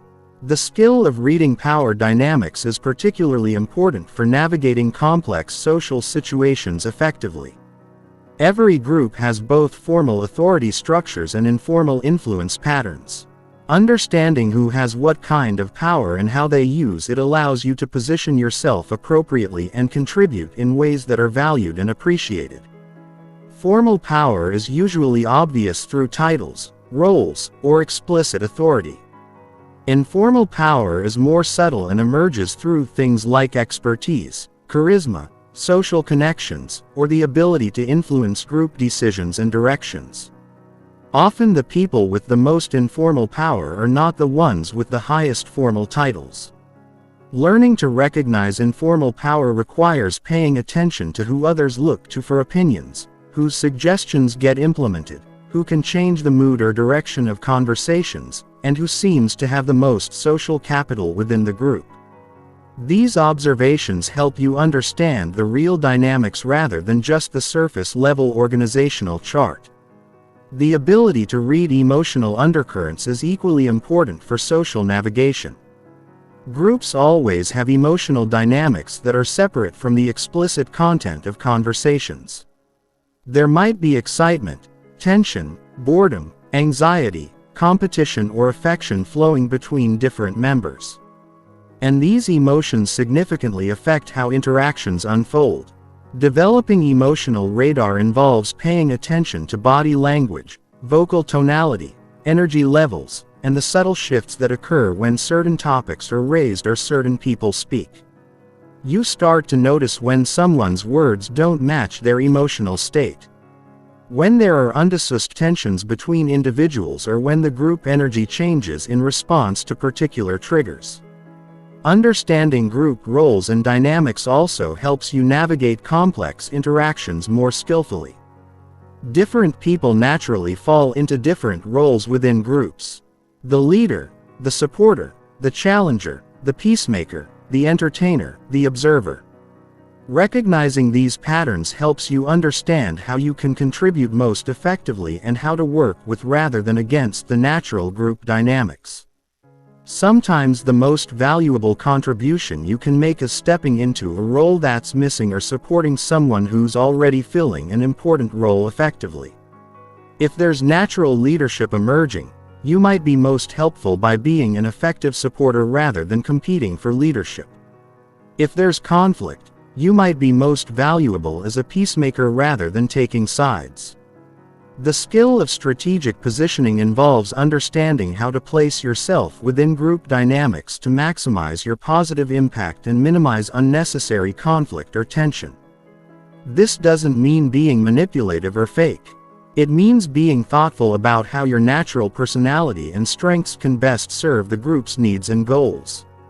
Strategic positioning also involves knowing when to lead and when to follow, when to speak up and when to listen, when to challenge and when to support. These decisions should be based on reading the current dynamics and understanding what the group needs in that moment rather than following rigid personal patterns or trying to always play the same role. Advanced social navigation also requires understanding and respecting different communication styles and cultural backgrounds within diverse groups. What feels like confident leadership to one person might feel like aggression to another. What seems like appropriate directness to some might feel rude or insensitive to others with different cultural backgrounds or personality types. This cultural and stylistic sensitivity allows you to adapt your communication approach based on the preferences and comfort levels of different individuals within the group. It doesn't mean losing your authenticity. It means expressing your authenticity in ways that can be received and appreciated by diverse audiences. The ability to diffuse tension and redirect negative dynamics is one of the most valuable social skills you can develop. Groups inevitably experience moments of conflict, misunderstanding, or negative emotion. And someone who can skillfully address these situations without making them worse is incredibly valuable and attractive. Tension diffusion might involve acknowledging different perspectives without taking sides. Introducing humor appropriately to lighten the mood, redirecting conversation toward common ground, or simply modeling the calm, respectful energy that you want to see in the group. The key is intervening early before conflicts escalate and become more difficult to resolve. Reading and responding to group energy levels is another sophisticated social skill. Groups have natural rhythms of energy that ebb and flow throughout interactions. Sometimes the energy is high and playful. Sometimes it's serious and focused. Sometimes it's tired and ready for closure. Matching and working with these energy patterns rather than fighting against them makes you a more effective and appreciated group member. This might mean introducing energizing activities when the group seems sluggish, suggesting more relaxed conversation when people seem overstimulated, or recognizing when it's time to transition to different topics or conclude the interaction. Being attuned to group energy and responsive to group needs demonstrates sophisticated social intelligence that others find attractive and valuable. The development of these skills requires conscious practice and observation. Start by focusing on one aspect at a time, such as power dynamics or emotional undercurrents, until you become more naturally aware of these patterns.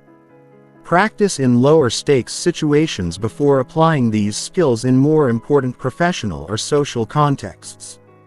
Remember that the goal is not to manipulate or control group dynamics, but to understand them well enough to contribute positively and navigate them skillfully.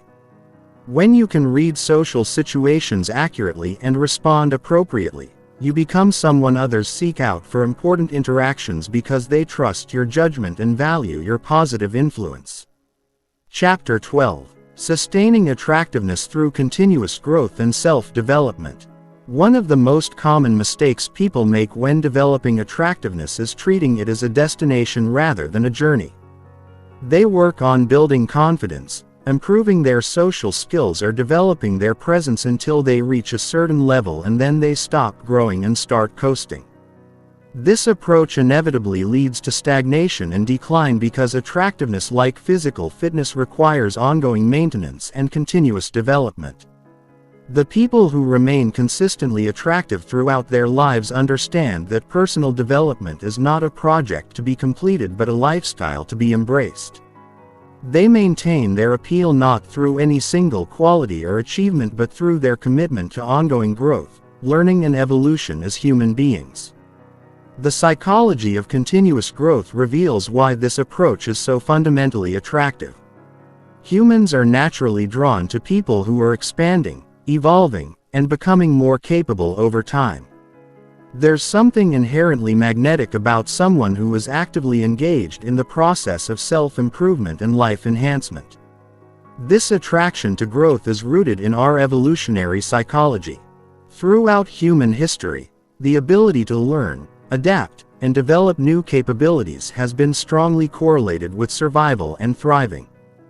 People who continue growing signal that they have the mental flexibility and resilience needed to handle whatever challenges life might present. Continuous growth also prevents the staleness and predictability that can undermine long-term attractiveness. When you're constantly learning new things, developing new skills, and exploring new aspects of yourself and the world, you remain interesting and dynamic. There's always something new to discover about you, which keeps relationships fresh and engaging.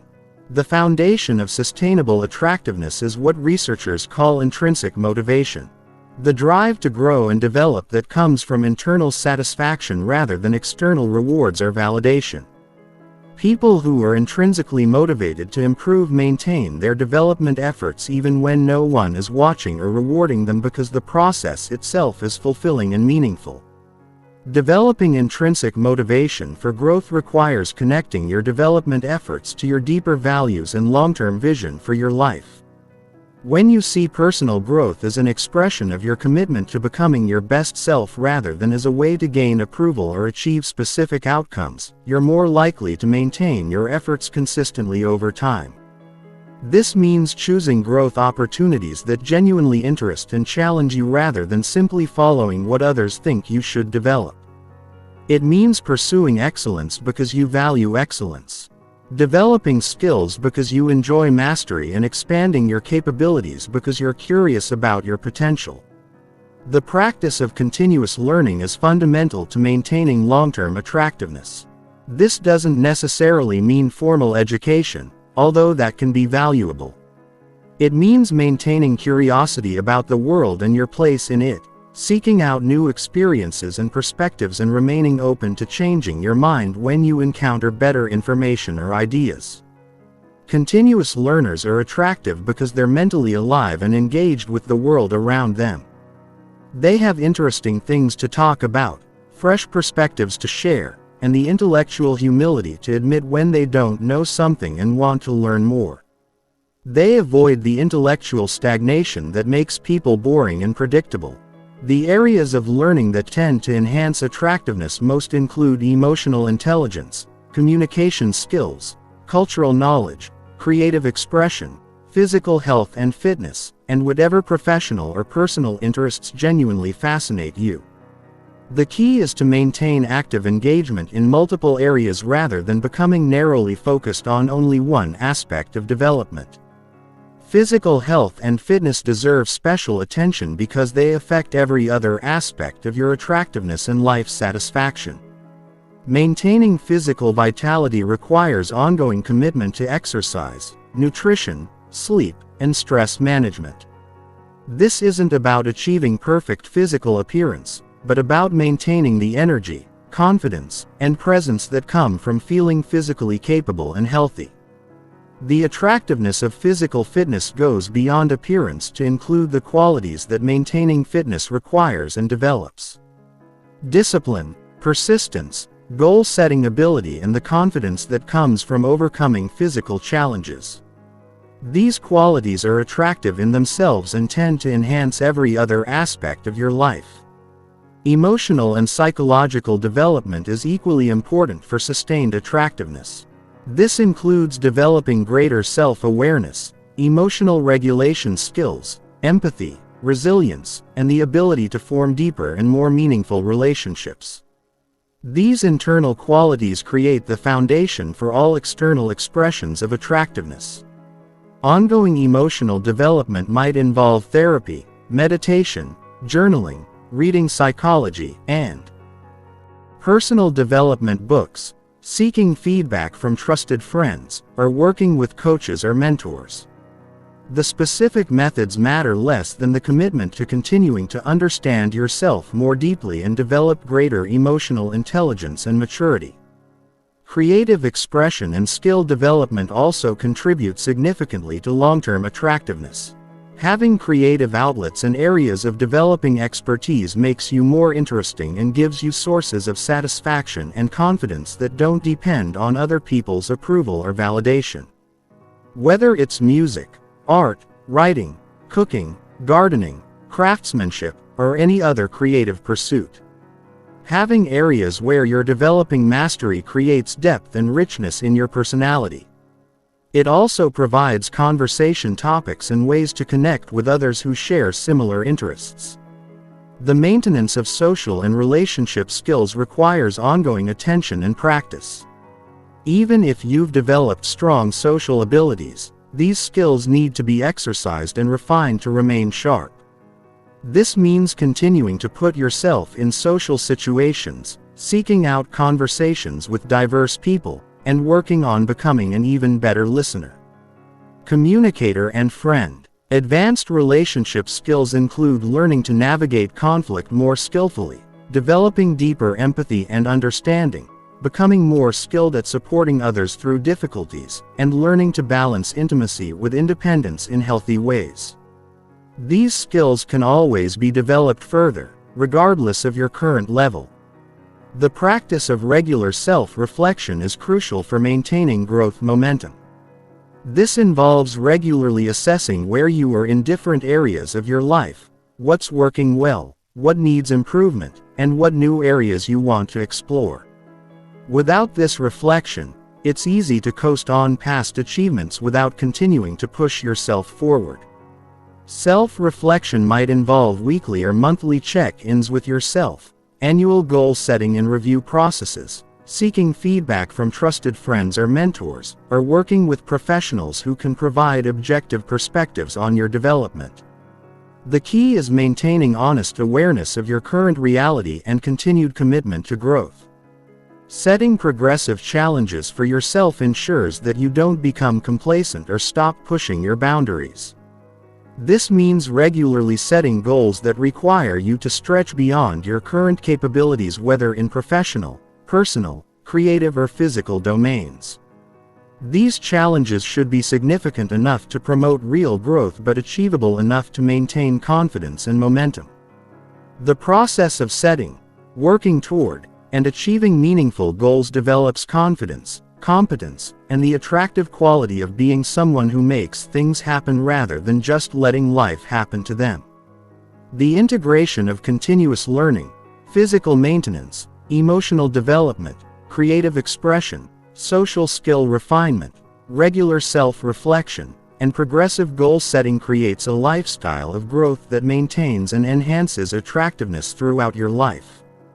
This approach ensures that you remain interesting, capable, and engaging regardless of age or circumstances. When growth becomes a core part of your identity and lifestyle, you naturally attract others who value development and excellence. You become part of communities and relationships that support and challenge you to continue evolving, creating upward spirals of growth and satisfaction that benefit every area of your life. Chapter 13: Handling Rejection, Criticism, and Social Setbacks with Grace and Resilience. Nothing tests your attractiveness and social intelligence like how you handle rejection, criticism, and social setbacks. These challenging experiences are inevitable parts of life, and your response to them either enhances or undermines your appeal to others. People who can navigate these difficulties with grace, learn from them constructively, and maintain their confidence and warmth. Despite setbacks, are incredibly attractive because they demonstrate emotional maturity and resilience. The psychology of rejection reveals why it affects people so powerfully and why learning to handle it well is so important for maintaining attractiveness. From an evolutionary perspective, social rejection was literally life-threatening for our ancestors. Because survival depended on remaining part of the group, our brains still process rejection as a threat to survival, which explains why it can feel so devastatingly painful. However, in modern life, most social rejection is not actually threatening to your survival or well-being. Learning to differentiate between the emotional intensity of rejection and its actual significance allows you to respond more proportionally and maintain your emotional equilibrium when facing social disappointments. The most attractive people understand that rejection often has little to do with their inherent worth or attractiveness and much more to do with compatibility, timing, circumstances, and the other person's current needs and preferences. This perspective allows them to take rejection personally without taking it as a judgment of their fundamental value as a person. Developing this healthy perspective requires understanding that attraction and compatibility are highly subjective and contextual. Someone might reject you not because you're unattractive or unworthy, but because you're not what they're looking for at this particular time, because you remind them of someone who hurt them, because they're dealing with personal issues that make relationships difficult, or simply because there's no chemistry despite your individual qualities. This understanding allows you to maintain compassion for both yourself and the other person when rejection occurs. Instead of becoming bitter, defensive, or self-attacking, you can acknowledge the disappointment while recognizing that rejection is often about incompatibility rather than inadequacy. The skill of handling criticism gracefully is equally important for maintaining attractiveness and continuing to grow. Criticism, whether constructive or not, tends to trigger defensive responses that can make you less attractive and prevent you from learning valuable information about yourself and your impact on others.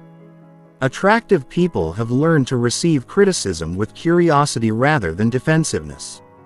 They listen to understand what truth might be present in the feedback, even if it's delivered poorly or with negative intentions.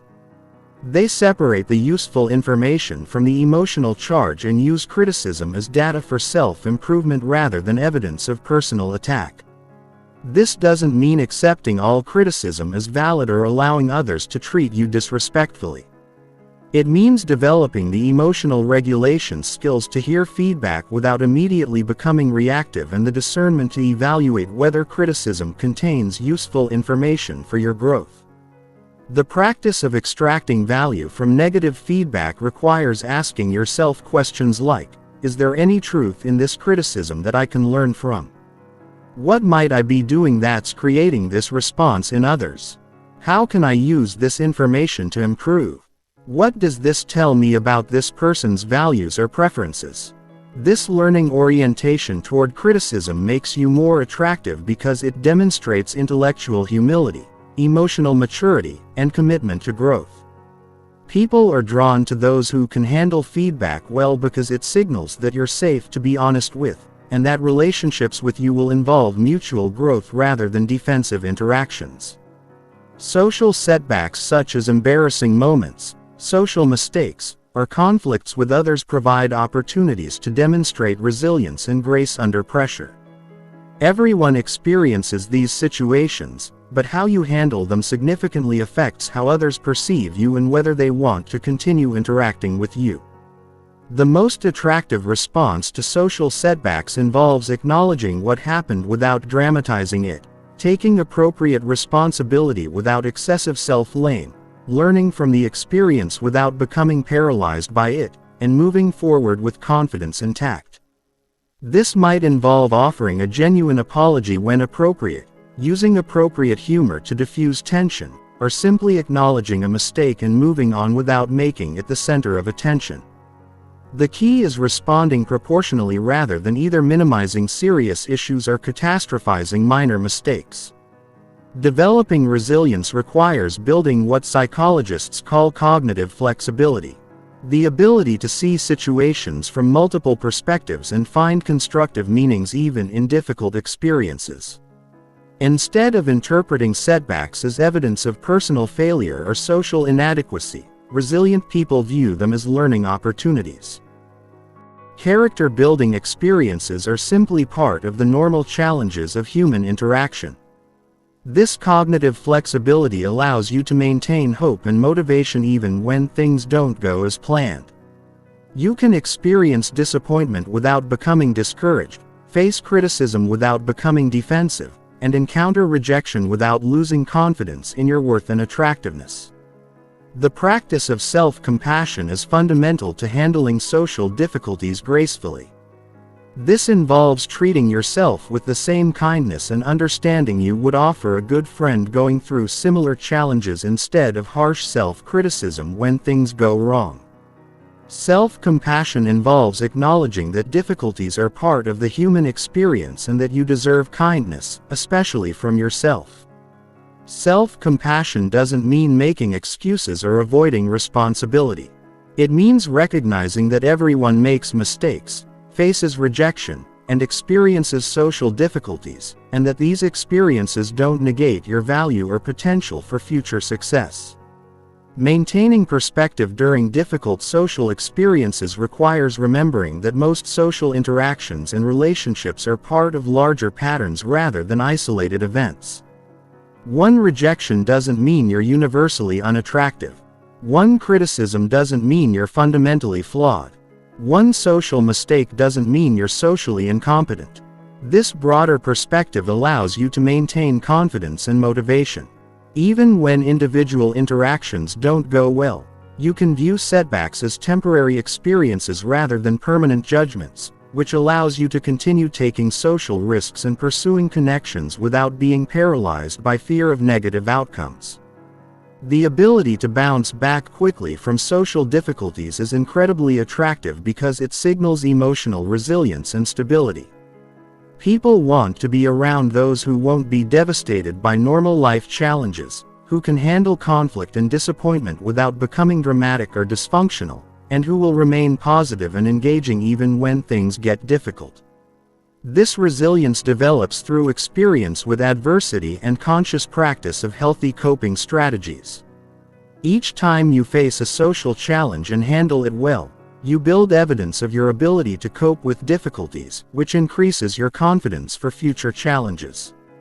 Learning from setbacks without becoming bitter or cynical requires maintaining openness to growth while protecting your fundamental sense of self-worth.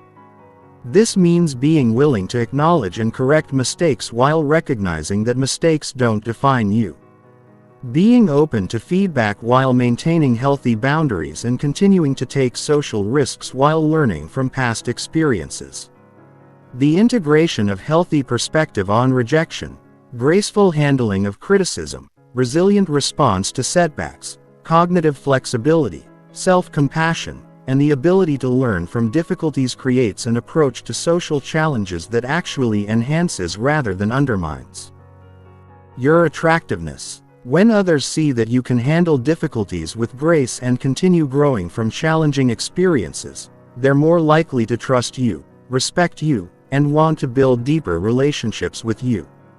This approach to social difficulties also creates positive cycles where your resilient responses to challenges improve your social skills, increase your confidence, and make you more attractive to others, which leads to more positive social experiences and greater overall social success. Chapter 14. Becoming a person. Others seek out the principles of social magnetism. The highest level of social attractiveness is becoming someone that others actively seek out. Not just tolerate or occasionally enjoy spending time with, but someone whose company is genuinely valued and desired.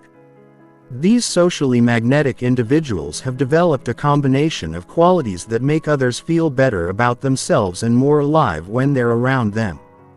Understanding and developing these qualities can transform you from someone who struggles for social acceptance to someone others compete to spend time with. The foundation of social magnetism is what psychologists call positive emotional contagion. Emotions are literally contagious, transmitted through mirror neurons and unconscious mimicry. When you're around someone who consistently embodies positive, stable, engaging energy, you unconsciously begin to feel more positive, stable, and engaged yourself. Socially magnetic people have learned to maintain emotional states that others find uplifting and energizing.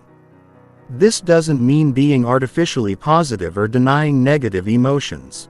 It means developing emotional regulation skills that allow you to process difficulties privately and show up in social situations from a place of genuine well-being and positive energy.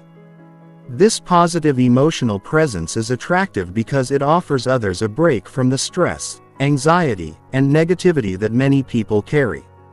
When someone encounters a person who consistently radiates calm, confidence, genuine warmth, and life energy, they naturally want more of that experience in their lives. The development of positive emotional presence requires working on your internal state through practices like regular exercise, stress management, meaningful work, healthy relationships, and activities that bring you genuine joy and satisfaction. You can't fake positive energy consistently. It must emerge from actual well-being and life satisfaction. The second principle of social magnetism is what researchers call unconditional positive regard. This means approaching others with fundamental acceptance and appreciation for who they are, separate from whether they can give you anything or meet your needs. People are magnetically drawn to those who make them feel accepted and valued without conditions or judgment. This doesn't mean having no standards or boundaries. It means recognizing the inherent worth and dignity of others while maintaining healthy expectations for how you want to be treated. It means being able to appreciate people's positive qualities while being realistic about their limitations. Unconditional positive regard expresses itself through genuine interest in others, non-judgmental listening, and the ability to see and acknowledge people's strengths and potential. When others feel truly seen and appreciated by you, they naturally want to spend more time in your presence because the experience feels validating and life-giving. The third principle is what we might call social generosity. This involves looking for ways to add value to others' lives through your presence, skills, knowledge, connections, or support. Socially magnetic people are constantly thinking about how they can be helpful, encouraging, or enriching to the people around them. Social generosity might involve sharing useful information, making helpful introductions, offering emotional support during difficult times, celebrating others' successes, or simply bringing positive energy and interesting conversation to social interactions. The key is giving without keeping score or expecting immediate returns. This generosity creates positive cycles where your investment in others' well-being motivates them to invest in yours, leading to deepening relationships and expanding social networks. People seek out those who consistently make their lives better in some way, whether through practical help, emotional support, or simply enjoyable interaction. The fourth principle is intellectual and emotional stimulation. Magnetic people are interesting to be around because they bring fresh perspectives, ask thought-provoking questions, share fascinating experiences, and engage with life in ways that inspire others to think and feel more deeply. This doesn't require being brilliant or having extraordinary experiences. It requires maintaining curiosity about life, continuing to learn and grow, and being willing to explore ideas and experiences that expand your understanding of yourself and the world. Intellectually stimulating people read widely, pursue diverse interests, travel when possible, engage with different types of people, and maintain active engagement with whatever subjects fascinate them. This creates a depth of knowledge and perspective that makes conversations with them enriching and memorable. Emotional stimulation involves being willing to explore deeper topics, share meaningful experiences, and create space for authentic connection rather than keeping all interactions at surface levels. People are hungry for genuine connection and are drawn to those who can facilitate meaningful interaction. The fifth principle is what researchers call social leadership, which doesn't necessarily mean formal authority, but rather the ability to positively influence group dynamics and help social situations become more enjoyable and meaningful for everyone involved. Social leaders might initiate conversations, suggest activities, introduce people to each other, diffuse tension, or simply model the kind of energy and engagement they want to see in the group. They take responsibility for contributing to positive group experiences rather than just passively participating. This leadership emerges naturally when you combine genuine care for others' well-being with the confidence to take initiative and the social skills to guide interactions in positive directions. People are drawn to those who make group experiences better and more enjoyable. The sixth principle is authenticity and emotional transparency. While this might seem contradictory to maintaining positive energy, the most magnetic people have learned to be genuinely themselves, including appropriate sharing of their struggles, uncertainties, and growth areas. This authenticity is attractive because it gives others permission to be real as well, rather than maintaining exhausting social facades. When you can be both positive and real, both confident and humble, both strong and vulnerable, you create space for deeper, more meaningful connections.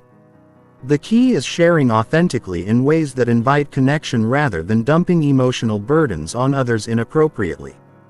It means being real about your human imperfections while taking responsibility for your own emotional well-being and growth. The seventh principle is what we might call social intelligence in action. This involves reading social situations accurately and responding in ways that enhance rather than detract from group dynamics. It means knowing when to speak and when to listen, when to lead and when to follow, when to introduce new topics, and when to explore current ones more deeply. This social intelligence also involves understanding and working with different personality types, communication styles, and cultural backgrounds. Magnetic people know how to connect with introverts and extroverts, direct communicators and indirect ones, serious people and playful ones.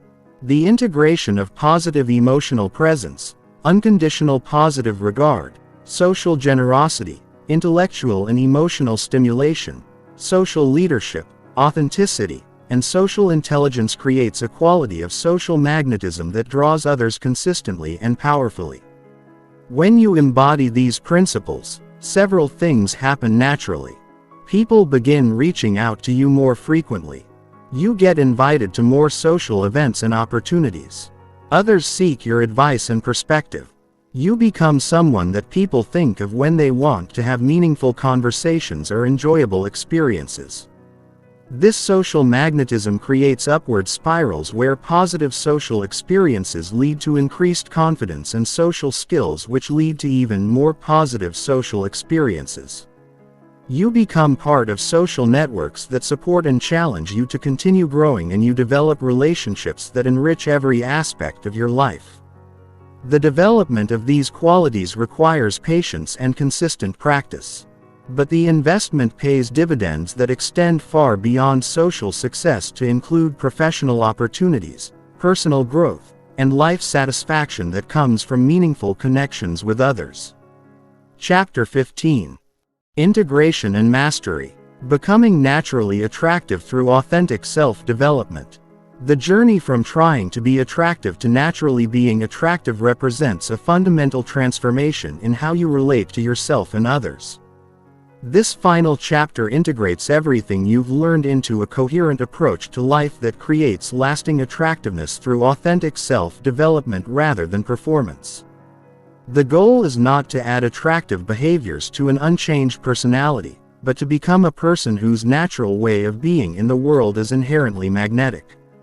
This transformation happens when the principles we've explored become so integrated into your identity that they express themselves automatically without conscious effort. True mastery of silent attraction occurs when you stop thinking about being attractive and start simply being attractive. This happens when your internal development reaches a point where confidence, emotional stability, social intelligence, and genuine care for others emerge naturally from who you are rather than what you're trying to do.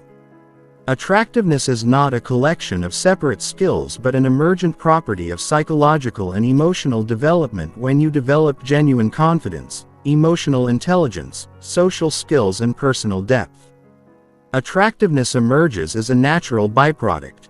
The foundation of this integration is authentic self-expression. This means developing such a clear sense of who you are, what you value, and what you stand for that you can express yourself genuinely in any situation without losing your center or compromising your integrity. Authentic self-expression requires extensive self-knowledge, understanding your strengths and weaknesses, values and priorities, natural communication style, and genuine interests and passions.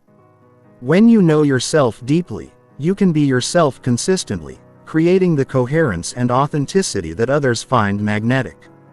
This authenticity is attractive because it's rare. When others encounter someone who is genuinely themselves regardless of social context, it's both refreshing and inspiring. It gives others permission to be more authentic as well. Developing authentic self-expression requires courage to be yourself even when it's not popular or immediately rewarded. Express your genuine thoughts respectfully. Pursue your real interests rather than what you think will impress others, and make decisions based on your values rather than social pressure. This courage develops through practice and positive experiences with authenticity. Each time you express yourself genuinely and experience acceptance, you build confidence in your authentic self. Each time you compromise authenticity for approval and feel dissatisfied, you strengthen your motivation to be more genuine. The integration process involves effortless excellence. Developing the skills we've discussed to such a level that they become automatic expressions of who you are rather than conscious techniques you remember to use. Effortless excellence develops through deliberate practice. Consistently working on skills just beyond your comfort zone with full attention and intention to improve over time. Advanced skills become natural and automatic, allowing you to focus on even higher levels of development. This means practicing emotional regulation until maintaining calm confidence becomes your natural state. Developing social intelligence until reading group dynamics and responding appropriately becomes instinctive. The goal is natural competence that allows you to navigate life's challenges with grace and effectiveness while remaining genuinely yourself. The transformation also involves shifting from external validation to internal satisfaction as your primary source of self-worth. When your sense of value comes from your own assessment of your growth, contribution and authenticity rather than others' approval, you become more attractive because you're not needy or desperate for validation. This internal orientation allows you to engage with others from abundance rather than scarcity. You can be genuinely interested in others because you're not constantly worried about whether they like you. You can express yourself authentically because you don't need their approval to feel good about yourself. This shift requires developing intrinsic motivation where your drive to grow comes from internal satisfaction rather than external rewards. When you're motivated by the joy of learning, the satisfaction of contributing and the fulfillment of expressing your authentic self, you become naturally attractive because your energy is positive and self-generated. The mastery of silent attraction involves understanding that true attractiveness is about service to others rather than personal gain. When you develop yourself to contribute more effectively to others' well-being and happiness, attractiveness emerges as a natural byproduct of your positive impact. This service orientation doesn't mean self-sacrifice or people-pleasing.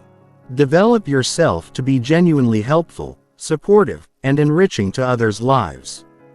When people feel better about themselves and more alive when they're around you, they naturally want more of your presence. This contribution-focused approach ensures your growth benefits not only yourself, but everyone you interact with, creating positive cycles that enhance every area of your life. You become attractive not because you're trying to be, but because you're genuinely making others' lives better through your presence, skills, and attention. The final aspect of integration involves understanding that this transformation is ongoing rather than completed. Authentic self-development is a lifelong process of growth, learning, and evolution. The most attractive people understand that they're always becoming rather than already finished. This growth orientation keeps you interesting and dynamic throughout your life. There's always something new to discover about you, new depths to explore, new skills being developed. This continued evolution prevents stagnation and keeps you engaged with life in ways that inspire others. The integration of authentic self-expression, effortless excellence, internal validation, service orientation, and commitment to ongoing growth creates a way of being that is inherently and sustainably attractive. You become someone others naturally want to be around. Not because you're performing attractiveness, but because you're genuinely living in ways that create positive experiences for everyone involved. This transformation represents the ultimate goal of personal development. Becoming a person whose natural way of being creates value for yourself and others while expressing your authentic potential. When you reach this level of integration, attractiveness becomes not something you do, but something you are, emerging naturally from the depth of your character and the quality of your presence in the gold.